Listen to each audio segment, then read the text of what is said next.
Glenn Stucki, artist and co-founder of Change for Love Foundation. Thank you so much for being part of Three Questions. Oh, you're so welcome. It's so good to be here today.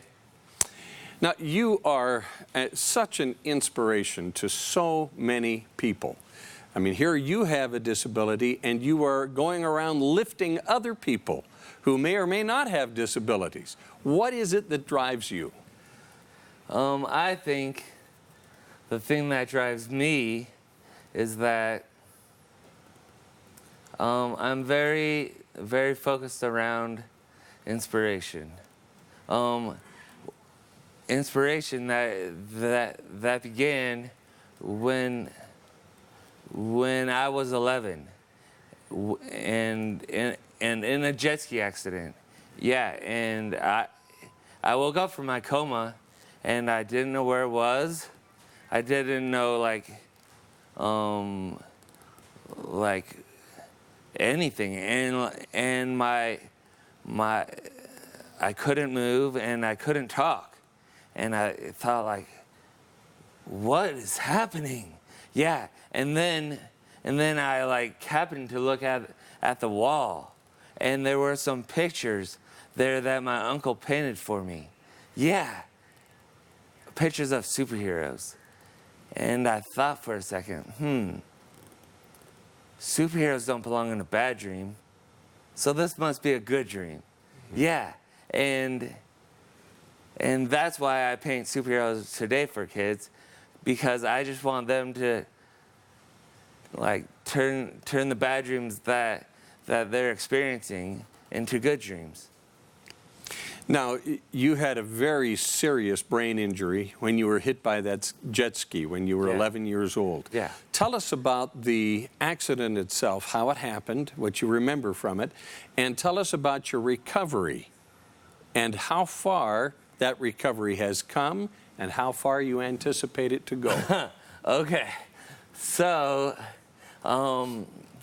my accident, I don't remember very much of it. I remember all of it because, well, the doctors said that because I got injured when I was 11, my brain would be suspended at 11 for life, for eternity. Yeah, and like people keep trying to make that like a bad thing, but I only see it as a good thing. Because when I was 11, I was so happy and so artistic. Yeah, and people keep saying oh, he's still 11. That's not a bad thing. That's a good thing. Yeah, but I can still remember all of my fifth grade class, all their names. Yeah, I was the president of my school, like the smartest kid in my class, besides Tyler Finland. But no, he was my other good friend. That was a little smarter than me in math. Okay. But yeah. Well, we were I hopped on a jet ski, and I was following my friends on a 3-seater wave runner, and I was S-ing in and out of their wake just to make a cool pattern, and then I went to go in front of them, and right at that time they did a 360, and the bow came around and hit me on the jaw, and it smacked me into the water. Yeah. Really, really hard. Yeah. And you remember this? Do you remember that happening? Let me rephrase this. I remember everything. Yeah. No, I remember this happening. Yeah, and I can remember flying through the air and hitting the water, and then my spirit came out of my body. Yeah, and just looking around and Yeah, but that's another story. But but then like 6 weeks later, I woke up in like in this hospital bed. Had you been in a coma all that time? Yeah, 6 weeks, for 6 weeks. Yeah, and I've been in a coma for 6 weeks, and I woke up and like I couldn't move. My mouth was wired shut, so I couldn't talk. Yeah, and like people kept coming in, and like I didn't recognize the nurses, and so I'm all, "What are you doing?" Like, I didn't even recognize I was in a hospital. Yeah, and then I just looked at the side of the wall. Yeah, and I noticed these pictures of superheroes that my uncle painted for me, and I thought, superheroes don't belong in a bad dream. I guess I'll just make this a good dream. Yeah, and so I tried to move everything, and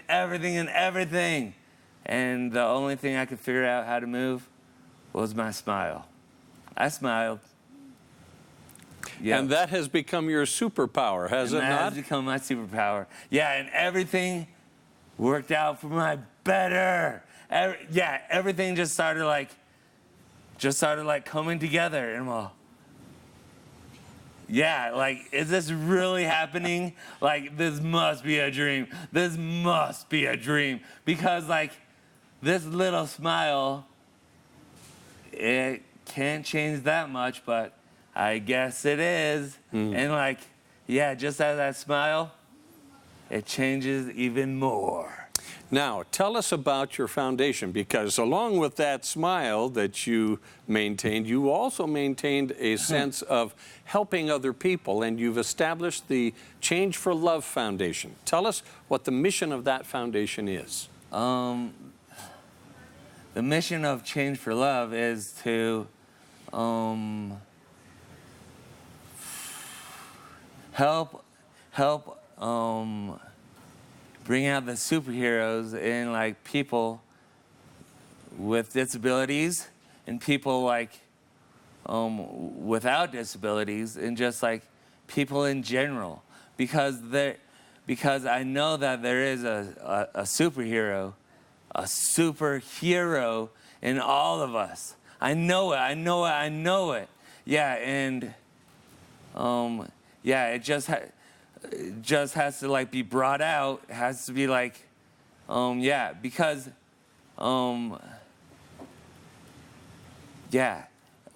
we all have abilities, and if we like practice them enough, they will become super. I promise you, they will become super. And these abilities, they can change the world.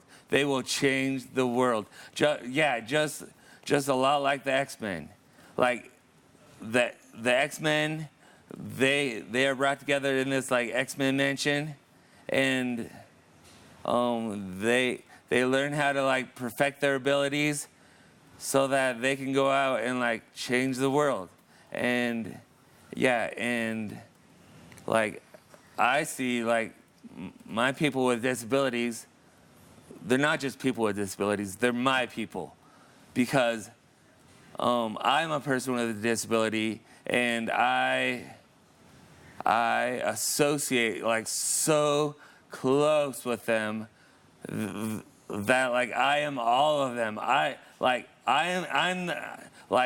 I'm painting this mural like at home for the AF like art center. Yeah, and like I have all these people with disabilities in it, and like this girl like sitting in this wheelchair, this boy like in the superhero pose, like all these like different like poses and like different like stances, and I'm all, yeah, I've been to all these places. I can empathize with everyone. Like, yeah. And that's why they're my people. They're my people because I can empathize with them. I can help them. because I see myself as like being somewhat successful. Yeah, and I just want to help my people like reach the same level as me, like or like become a like win-win with me, and not like a win-lose, like I win, you lose. No, it's more like come up with me. Like if I'm gonna win, you're gonna win. Yeah, that's something in the 7 Habits. I'm sorry. Now, you are quite the artist, Yeah. and you love to paint superheroes. Yeah. Tell me, what do you do with that artwork? So, like many artists, like, they see their artwork as like being like so valuable, like they can't put a price on it. Yeah. Well, I see my artwork as being so valuable that I can't put a price on it either. And I just give it away. Yeah, because it belongs to the people I'm painting it for, like more than it belongs in my art studio. Yeah, and I, yeah, because I don't know, I paint for people that are having bad days at Walmart, people in the hospital. Yeah, I don't just like paint just to paint. Yeah, because then it wouldn't like have emotion in it. Yeah, I paint. Yeah, like for the kid like crying that like comes into my Walmart door and like, what's wrong? Like, oh, like you're afraid of going to the dentist? My dad's a dentist. I love going to the dentist. Like, you should love it too. What's your favorite superhero? I'll paint it for you. Yeah, and then maybe that superhero can like inspire you to be better too. Yeah. Yeah, and like, yeah, and like I see kids having bad days all the time. Yeah, and it really hurts me because when I was a kid, the only thing I could look at that was on my level, that like communicated with me, was this art that my uncle painted for me. Mm-hmm. Yeah, and how did you get so good at the paintings? Because I mean, we have some of your paintings here. Right here, I don't know if we can get a here on this too. These are all paintings that you did. Yeah. How did you get so good? Okay. So, yeah. So I took my first painting class in college. My first painting class in college. Yeah, and yeah, and like all before I had been like drawing and like there's so much friction in between the pencil and like the board or the paper. Yeah, it's just like really like laborious. Yeah, and yeah, and I liked how the like my imagination could flow, but I didn't like how like much effort I had put into it. And then I took my first painting class at college.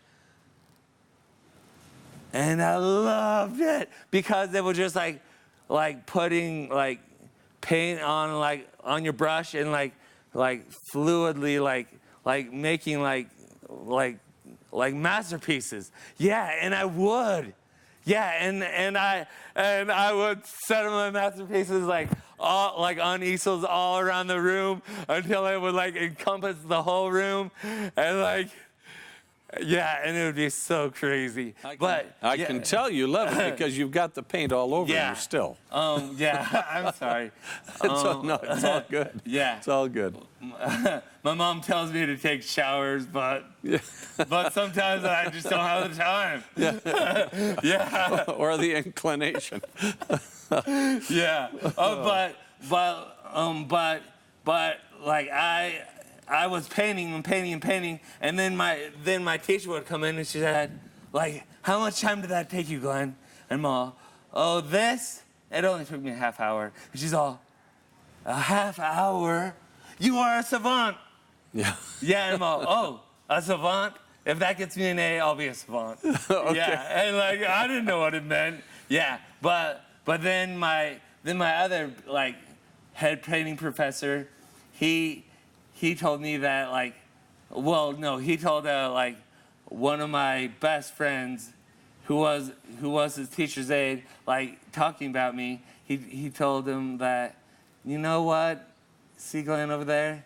Like, painting really isn't for people with disabilities.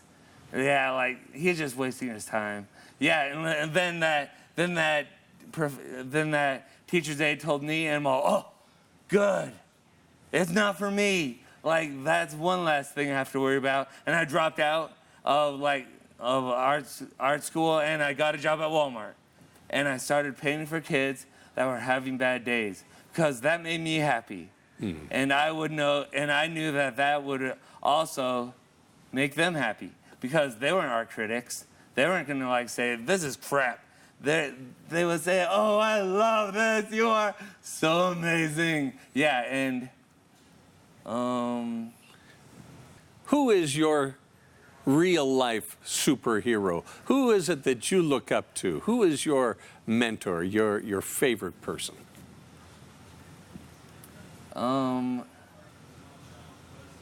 I have a lot of favorite people. But who do you pattern your efforts after? If you could be more like that person, who is it? Well, many people would say, like, Gandhi or like Renoir or Picasso. Yeah, but, like, they're not real to me. Yeah, and I'm like very disabled, very real. Yeah, and I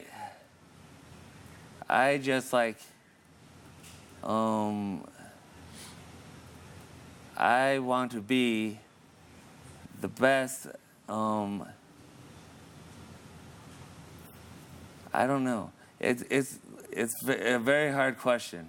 I want to be like the best I can, so that I can like be like a role model to these kids that like I'm painting for. Yeah, like they're my real superheroes. They're like, yeah, like they are like so awesome, like, yeah, and like so full of love, and like, yeah, and I just want to be more like them. Yeah, and yeah. You were recently honored by Walmart CEO Doug McMillon. And I take it that was a surprise to you. It was so a surprise. It was so amazing. Tell me, why were you honored, and tell me about that whole experience. Okay. Well, this is how it went. So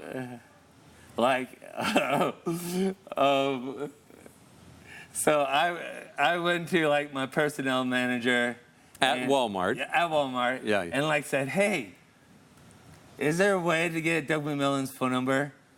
Yeah, I know. She's all, let me tell you about. Yep, there it is. And I'm all, give it to me.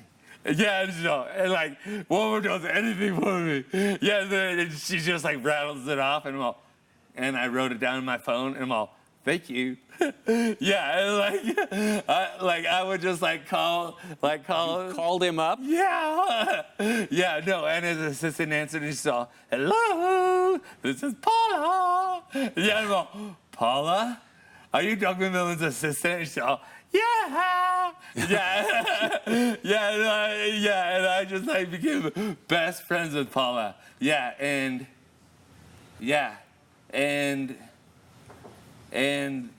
that, like, just, like, becoming best friends with people, like, it just changes you. Yeah, yeah. And I guess they wanted to meet me. And so they arranged a time for me to fly out there. Yeah, and Out there to Arkansas. Arkansas. Yeah. And so I'm all, okay. Yeah, and I just went, and like a couple people met us. Yeah, and they were walking with us, and they're all, let's go into this store right there.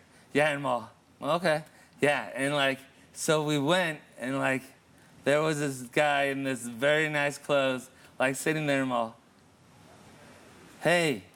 Yeah, and yeah, and like the people I was with was all, this is Doug McMillon, the CEO. And I'm all, what? Yeah, and like, yeah.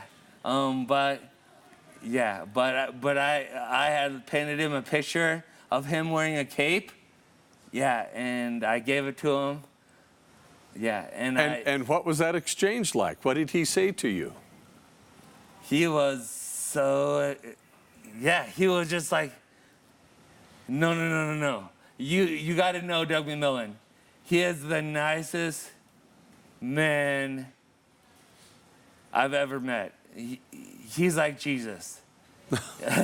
No, I'm sure he'd be very flattered to hear that. Yeah, he's like, so kind. He's like so kind. Yeah, and, yeah, and he just like said, oh, this is me and a superhero. You're painting me as a superhero. Thank you so much. Yeah, like, yeah, and but I also brought him like my book, and like he's all, you wrote a book? Yeah, like I guess this was all news to him, and like, yeah, I'm all, yeah. I adapted the 7 Habits of Fit People with Disabilities, and it's called My Smile is My Superpower. Yeah, and he's all, what? Yeah, and I'm all, and it's for you.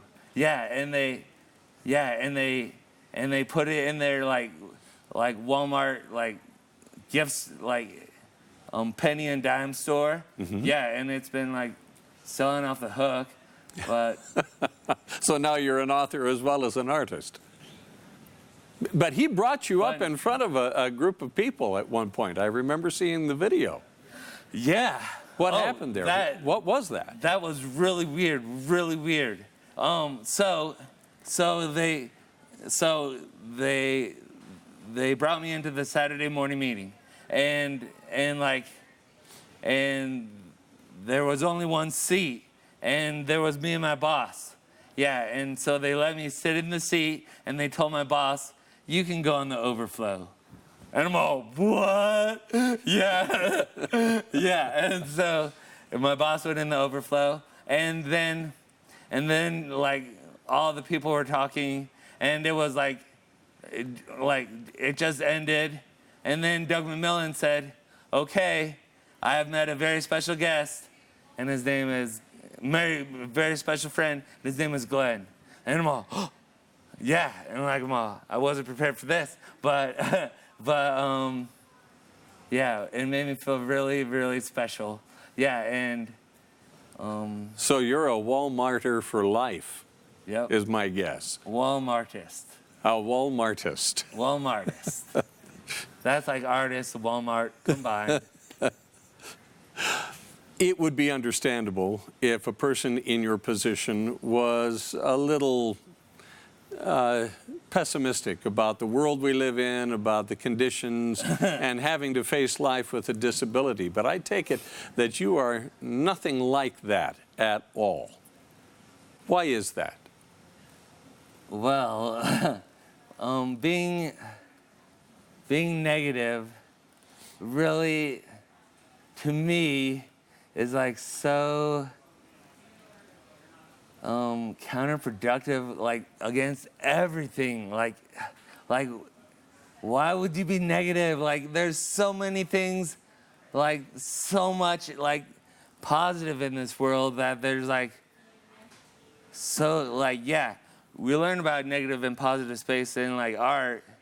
Yeah, and like the positive space is like the like superhero. The negative space is like the outer space. The positive is like what we should focus on. It's like what our like mind is drawn to. Yeah, and And the positive is like what kind of like my uncle helped me like to realize that I should focus on is that this world is just a dream, and anything can happen in this dream. Yeah, and just make it happen, and yeah, make it the best you can make it. Make it the best you can make it. Where do you see yourself in the next 10, 15, 20 years? What does the future hold for you? A lot of people ask me that. What do you tell them? I just want to be happy. I just want to be making other people happy, and to have myself be happy myself. Yeah, and I don't care like how I get there. If I could still be making people happy in like 10 years, then that's my goal. I just want to make people happy. I just want to like, I don't care if it's one painting at a time or like one book at a time, or I just want to be making people happy one person at a time. If you had to give advice to someone who felt like they were down on their luck, whether it was because of a disability or some other form of discouragement, what encouragement would you give them?